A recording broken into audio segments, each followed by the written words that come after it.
या देशाची जनता हे विसरणार नाही की राहुल गांधी मणिपूरमध्ये जाऊ शकले. राहुल गांधी मणिपूरमध्ये जाऊन तिकडल्या लोकांच्या वेदना समजून घेऊ शकले. राहुल गांधी मणिपूरमध्ये जाऊन राहिले. राहुल गांधींनी तिकडल्या निर्वासित छावण्यात जाऊन लोकांची विचारपूस केली. पण देशाचे पंतप्रधान नरेंद्र मोदी हे अद्याप मणिपूरला गेले नाहीत, जाऊ शकले नाहीत. त्याचं कारण काय? तुम्ही अखंड हिंदुस्थान वगैरे जे काय भाष्य करता त्यात मणिपूर येत नाही का?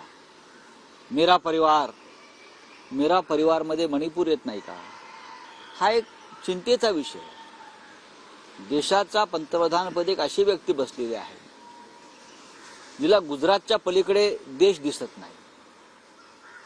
त्याच्यामुळे त्यांना उद्याच्या निवडणुकीत 2024 नंतर कायमस्वरूपी गुजरातला पाठवण्याचा निर्णय या देशाची जनता घेईल. कारण निवडणुका जाहीर झालेल्या आहेत.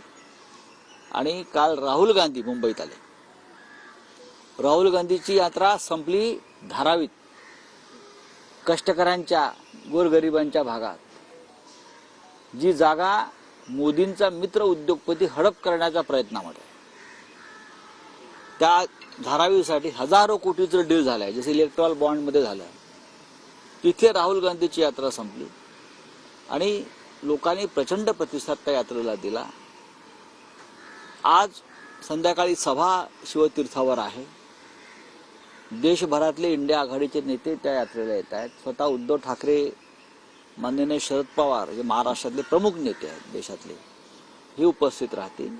त्याच्यामुळे आम्ही पूर्ण आशावादी आहोत की जे मणिपूरला गेले नाहीत, जे काश्मीरी पंडितांची वेदना समजून घ्यायला गेले नाहीत, ते ह्या वेळेला कायमचे गुजरातला जाऊन एखाद्या आश्रमात बसतील.